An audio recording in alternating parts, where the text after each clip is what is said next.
Hey listeners, we're nearing the end of our 15th anniversary fundraising campaign, and we need your help to meet our goal.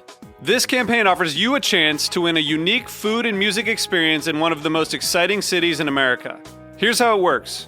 Donate to HRN and you'll be entered to win dinner for two and 2 tickets to a concert in one of 8 amazing cities: New York, Los Angeles, Philadelphia, Nashville, Las Vegas, Charleston, Ardmore, Pennsylvania, and Asheville.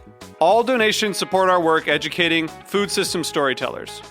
And when you donate, you can choose one of those cities and you'll be entered to win dinner and 2 tickets to a show. So help us reach our goal and enter to win dinner and a show in the city of your choice. Check out heritageradionetwork.org/15 to donate and enter to win today. That's heritageradionetwork.org/15. Thank you.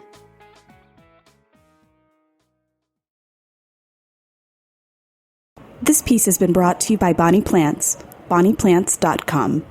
I'm Jackie Berger, host of Just Food Stories. You're listening to Heritage Radio Network, broadcasting live from Bushwick, Brooklyn. If you like this program, visit heritageradionetwork.org for thousands more.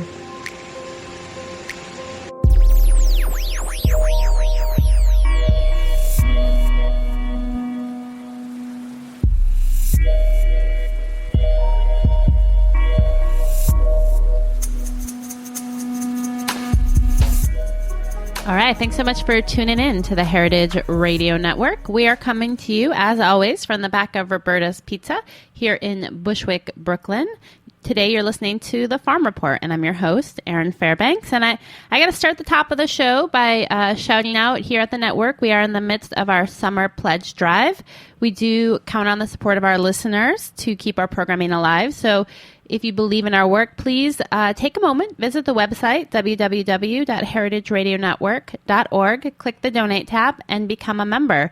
Would love to hear from you and would love to see you on the membership rolls.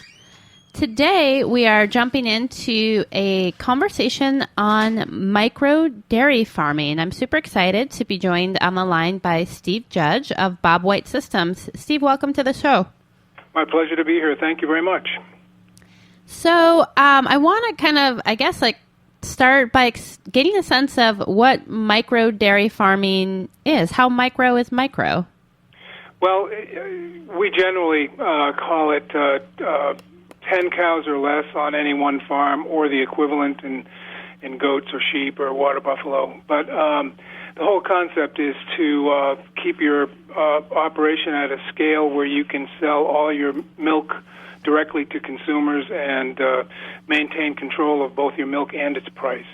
And that's different from kind of the standard dairy model, which is often you're working milking a much larger group of animals and selling into a cooperative system where I feel like I hear dairymen and women often say we're price takers, not price makers. Is that right?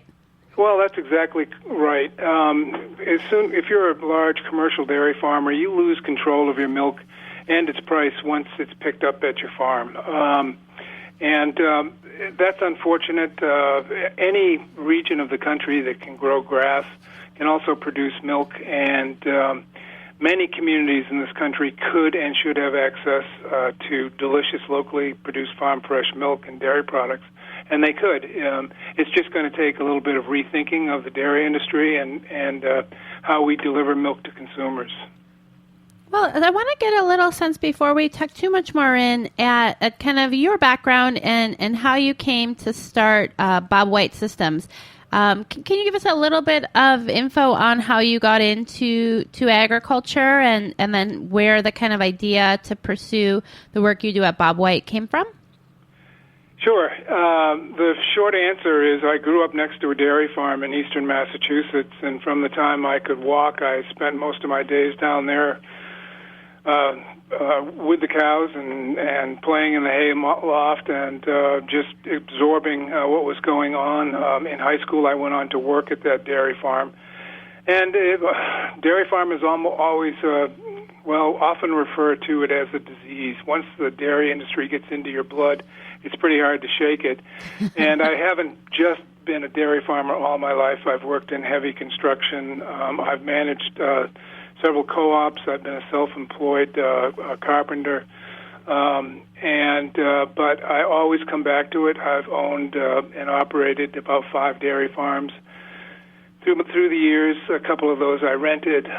So it's just been something that I keep going back to because I really enjoy the lifestyle, and I also enjoy the politics of it. I enjoy analyzing the system and how it works, and how the milk is delivered and processed and packaged. And it's a fascinating system, and I think there's a lot of room for improvement. I think the current delivery system is really largely obsolete, especially in these days when energy costs are so high. And so I think that it deserves a rethink, and I think we can make some improvements. And I'm just wondering, so you're based out of Vermont now, and there's like a long, dairy history in that state. And how has the dairy community responded to you proposing a rethink? Are you kind of a popular guy in the region, or is it kind of a mixed bag? I'm just wondering kind of what the lay of the land is like for you. I think we're really talking about a whole new system, a whole new way to deliver milk to customers. And the traditional dairy farms out there have a market. It's a solid market. The co-ops are very good at utilizing their milk. And so what we're doing is really no competition. There'll always be room in the marketplace for commodity milk that's delivered to the metropolitan and suburban portions of the country. We're really talking about creating a new method, a new model, and I think a lot of the people that we do business with are new to agriculture, and they have a fresh outlook and a fresh way of looking at things. So I think that in some ways I sort of bemused the traditional dairy farmers in the area. A lot of them thought it was a crazy idea, but as our business has grown and we've picked up customers and we've seen a lot of new small farms start up, I think we might be onto something.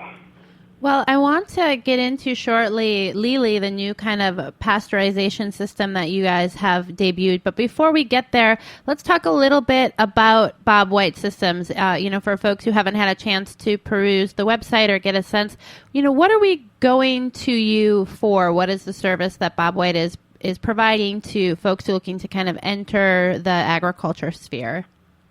Well, the mission of Bob White Systems is to promote the local production of safe and delicious farm-fresh milk and dairy products, or to put it simply, to keep milk off trucks. And again, we believe that a high percentage of fluid milk and dairy products consumed in the U.S. can be produced locally and sold directly to consumers. And there's really no need to be having milk shipped thousands of miles on trucks when it can be locally produced. What we've done is really our story began back in 2006 when we decided to try and develop a small-scale HTST pasteurizer. And we found that this small-scale dairy equipment and processing equipment had really been allowed to disappear. The equipment technology had been abandoned, forgotten, consigned to scrap heaps since World War II. And so we had to start from scratch. So our goal to put together this equipment for small-scale producers took us all around the world searching for equipment. Unfortunately, a lot of the regulations in the United States don't recognize the safety of the equipment that's made overseas, so that's made our search harder, but we have been successful. And so really what we're trying to do is put together the equipment needed for micro dairies and the local production of milk. All right. So I think, it's like such an interesting kind of shift in resources that as agriculture in different areas kind of scales up, the equipment and the resources and the research and tech that goes into that kind of scales up as well. And then those options, for smaller scale producers, disappear or get left behind. And so can you, just for folks who are less familiar with the dairy industry, talk about what is this equipment we're talking about? Like, I know you need, kind of cows and a barn. for milk, but then what are the other kind of components? Obviously, you have to get the milk out of the cows, you have to pasteurize it, you have to store it and bottle it. Like, what are the kind of pieces of equipment along that kind of line if you're looking to keep all of your production essentially on the farm itself? Well, I mean, you can get started with simply a small spot to milk a cow in a bucket and your hands. I mean, you can hand milk a cow. But really, in order to do it efficiently, you need a milking machine. Modern cows produce so much milk that it's virtually impossible to milk them by hand effectively and efficiently, time-wise. And then you need to cool the milk down really quickly. So if you're only milking 1 or 2 cows, you need a very small cooling tank. And there are no small cooling tanks made in the U.S. And then if you want to go one step further and bottle your milk with an automatic bottling machine, you need a small, affordable one. And then you can also look for small cream separators, all the equipment that yogurt vats and capping machines. So there's a whole array of equipment that's just not available to the small-scale producer because the industry has just gone towards bigger and bigger and faster and more efficient equipment.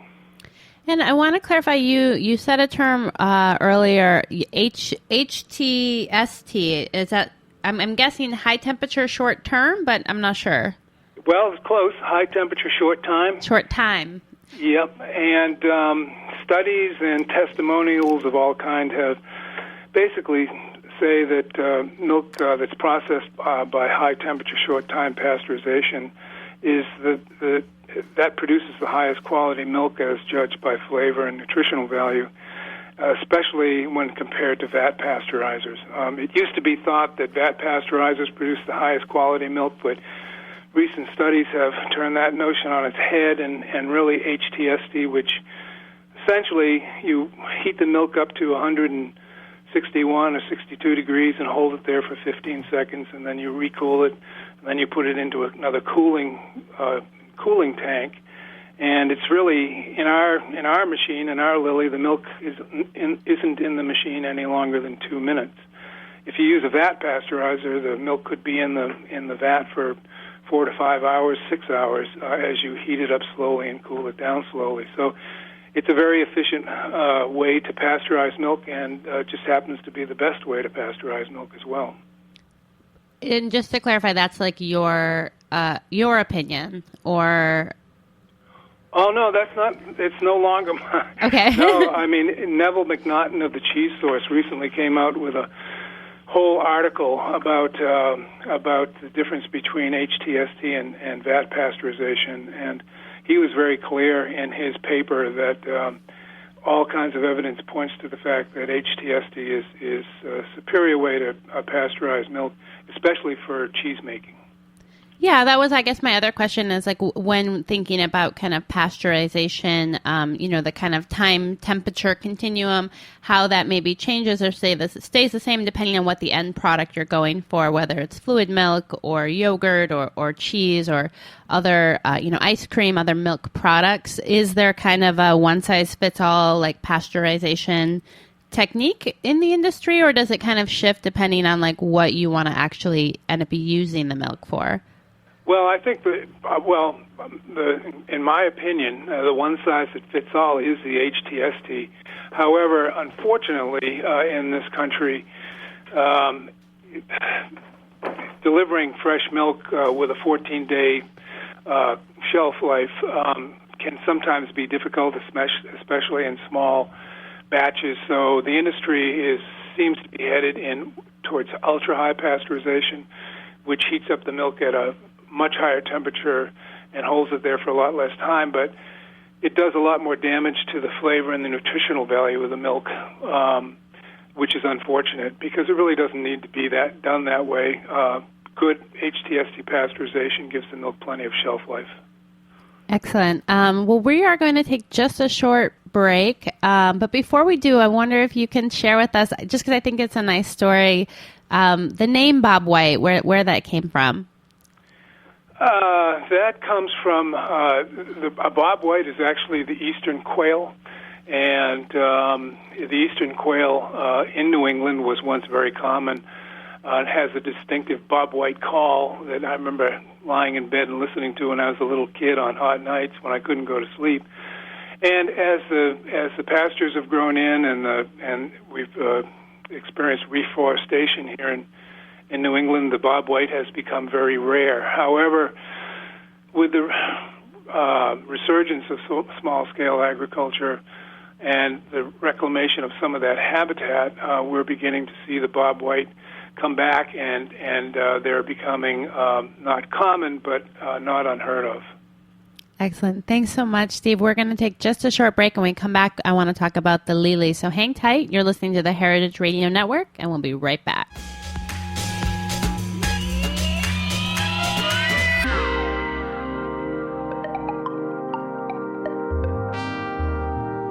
Hi, I'm Grace Bonney, host of After the Jump.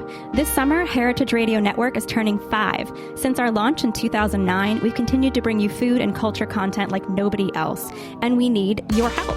HeritageRadioNetwork.org is a passionate, grassroots, action-oriented, nonprofit organization. That means we depend on the support from listeners like you to keep us alive. If you love what you hear on Heritage Radio Network, visit our website and become a member today. Thanks for listening, and thanks for your support.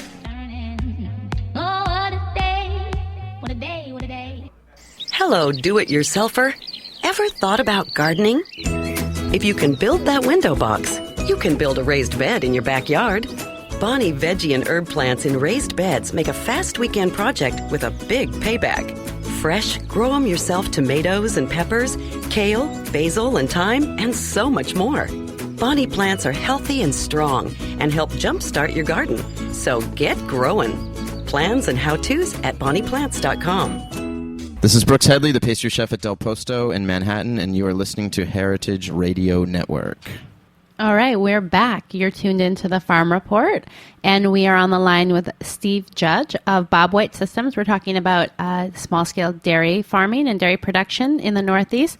So, Steve, tell us about Lili. I feel like I love the name. I know it's an acronym, but it sounds like some kind of like wonderful kind of companion machine that, you know, has like a personality. I don't know. I'm like anthropomorphizing it, but give us a lowdown on the Lili. Sure. You know, we as small scale farming is having is coming back to in the U.S. small scale dairy especially. We recognize that as a major segment of the population would prefer to drink locally produced raw milk. However, that puts limitations on the market because we also know that a sizable segment would prefer to drink locally produced pasteurized milk. And so our goal was to give small-scale community-based dairies the opportunity to sell pasteurized milk as well as raw milk. And we wanted to develop a machine that would produce pasteurized milk that was as close as possible to raw milk in terms of flavor and nutritional value as possible. And that our whole journey began back in 2006 when we began to search for a suitable pasteurizer. And we weren't able to find one that exists out there in the marketplace, so after a couple of years of searching, we determined that we were going to have to design and build them ourselves. And that was 8 years ago, and we finally received FDA approval for our Lili this past November in 2013, and we recently made our first sale to a farm in New York. Wow, well, congratulations. So, thank you. You know, it's like, it's one thing to kind of, you know, get on the internet and search around, and you're like, oh, I want to find a small batch, you know, pasteurization. It's a wholly other thing to think about kind of designing and producing a machine to do so. What does that process look like? I mean, where does one even start? Oh, that's a good question. Basically, I just started searching for small-scale pasteurizers. It wasn't as if there wasn't one available, but at that time, back in 2006, any small HTST pasteurizer was a custom-built design and built on-site and was a one-of. What we wanted to do is develop a very simple, inexpensive machine that we could put in a box and ship anywhere in the world like a personal computer. And so we had to standardize the design, make it modular, and make it a consistent machine that would work anywhere we delivered it. And so it, essentially you're looking at a pump, you're looking at a heat source, you're looking at a heat exchanger, and some safety valves, and a few temperature recording devices, and that's it. Unfortunately, the FDA has a very rigid definition of what an HTST pasteurizer should look like, because they're concerned about safety, public safety. So we designed one that we were confident worked, and we know it did work, but it was very innovative and included some pieces of equipment that are not normally found on HTST machines. And we just couldn't get the FDA to say this was a good machine. And so we had to modify the design and add some additional components and swap out some pumps for pumps that the FDA was familiar with. And that's why it came in a little bit more expensive than we wanted, but we're still really happy with the machine. Yeah, and I think it's like you're kind of touching on this really interesting kind of food and tech space, and because you're working in food production, because it is a regulated environment, there's this whole other kind of government agency that needs to be involved in that kind of innovation process. And I think challenges when you're looking in particular at producing things for small scale use is the financing. How were you able to kind of finance the research and development of the product? Well, I've had other businesses and have acquaintances and former business partners who have confidence in myself and the organization I've put together, and luckily they've been very patient through this whole process, because even though the progress has been slow, it has been steady, and we had been working with the FDA, so they have been willing to continue to fund our R&D in that area.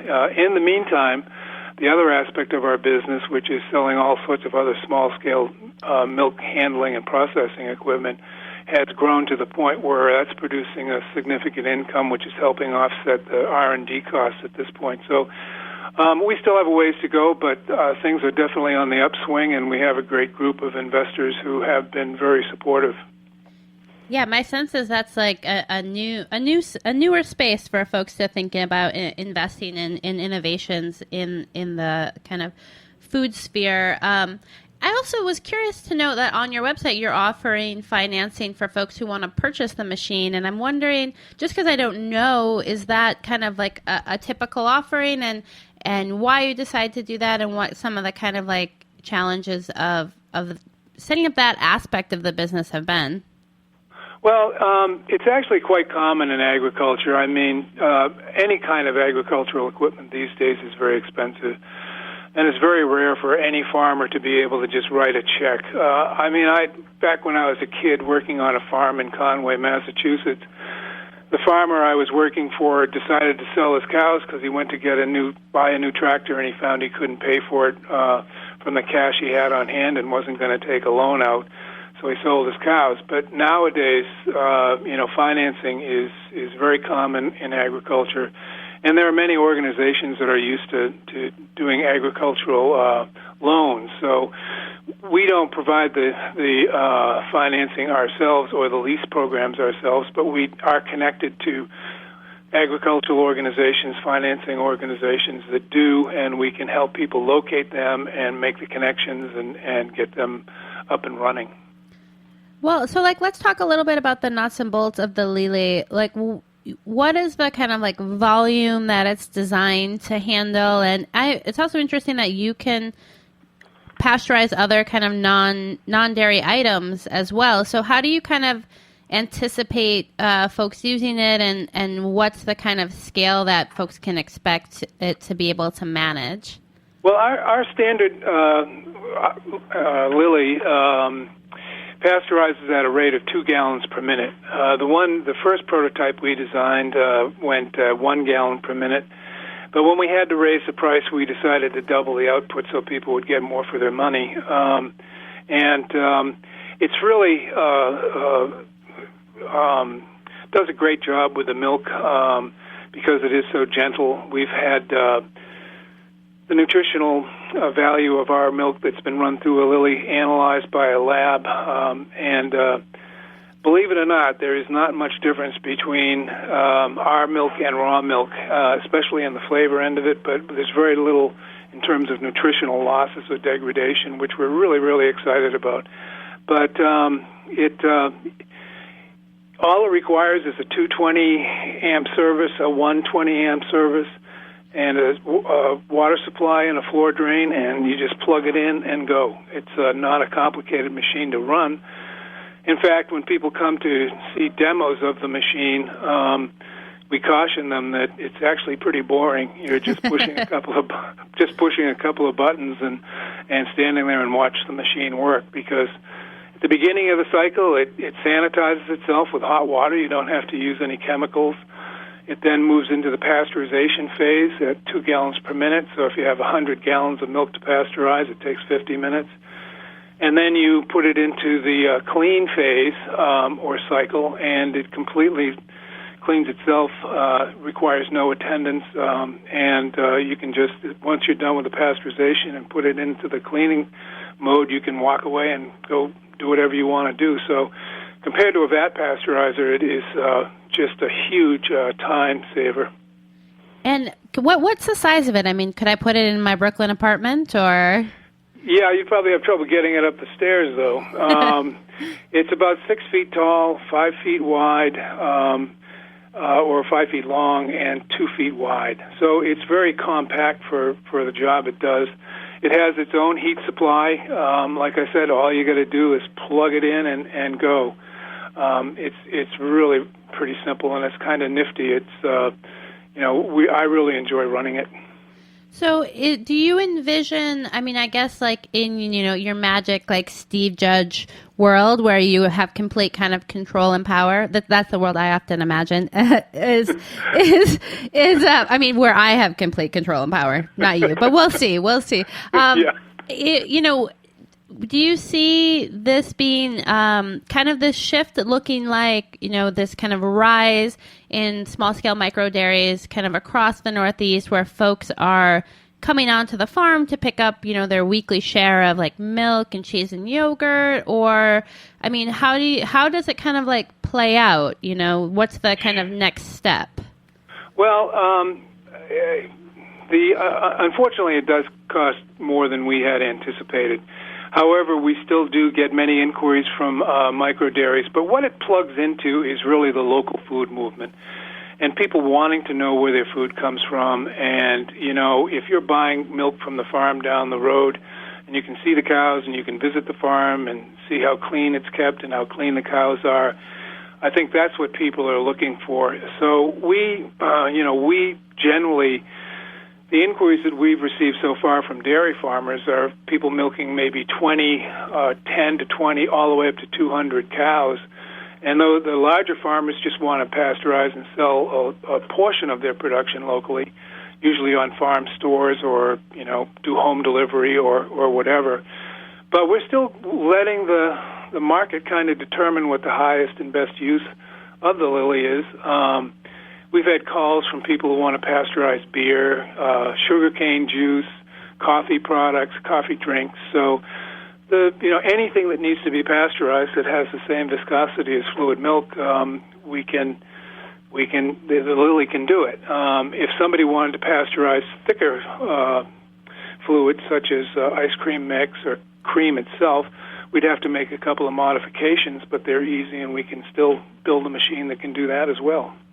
So for all those kind of Brooklyn homesteaders looking to start their own, kind of juice or coffee or drink business, this might be an interesting small-scale option for them. Yeah, it would be, especially, I mean, it's just, it's pretty easy and effortless to operate, and it's very inexpensive to operate as well. The energy use is very low. It's about, it's less than $1 a run actually. So in terms of energy consumption, so it's it's very efficient. I want to just go back and touch again on the kind of traditional milk and milk pricing system. Just because I think it's an important thing to undergird for our listeners. Obviously you go to the supermarket and you buy milk. Milk is, a staple. There's a certain expectation of price. And I'm wondering if you can just talk a little bit more about kind of, historically how those prices have changed for the actual kind of farmer, and how essentially like your system brings a new alternative to that space for farmers to kind of control what they're getting for their production. Well, our concept is really no different than any other direct sales concept. By processing and packaging and selling your own milk, you cut out the middleman, especially if you sell directly to the public.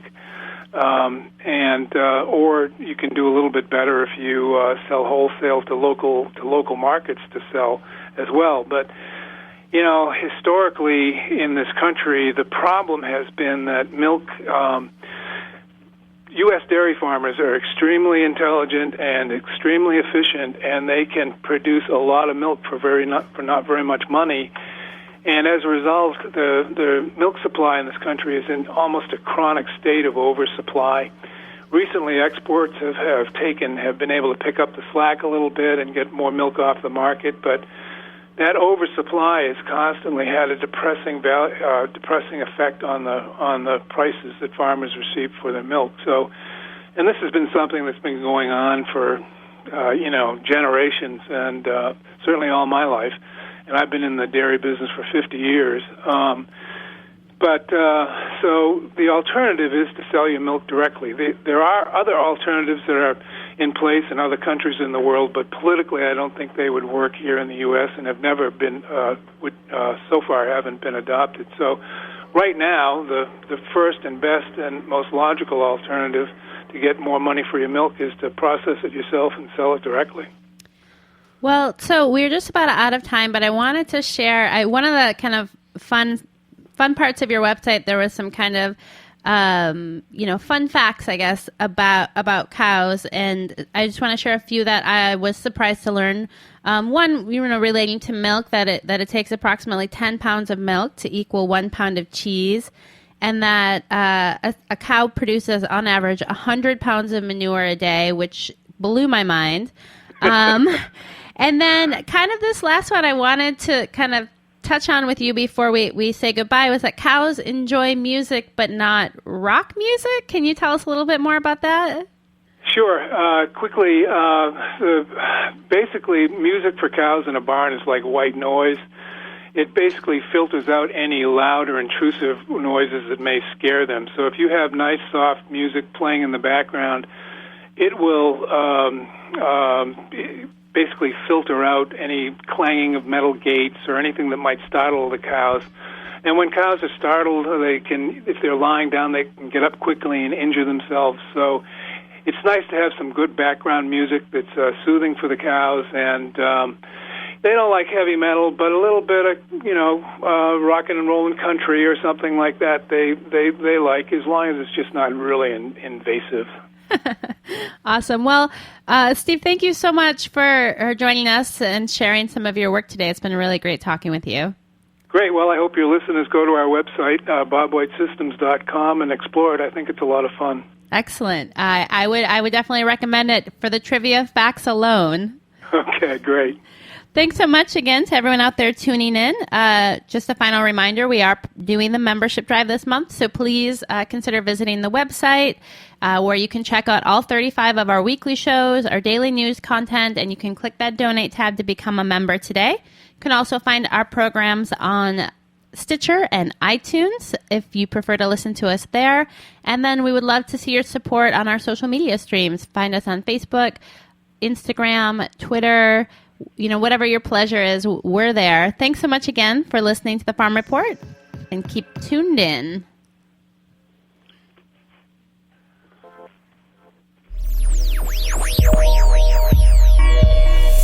Thanks for listening to this program on heritageradionetwork.org. You can find all of our archived programs on our website or as podcasts in the iTunes Store by searching Heritage Radio Network.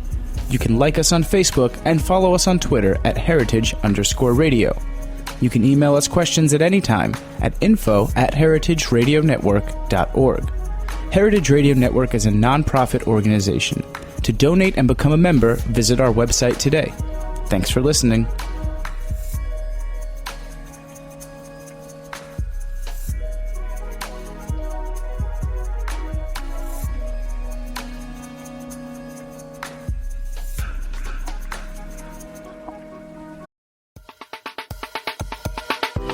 I want to tell you about a new podcast called Amuse News. Publishing multiple days a week, Amuse News is your source for food news, interviews from around the food world, and more. On the show, we'll be engaging with food storytellers, from chefs to advocates to people working in the field, and many more. Find Amuse News wherever you get your podcasts. Amuse News is a destination for everyone who's looking for a new, insightful look into the world of food.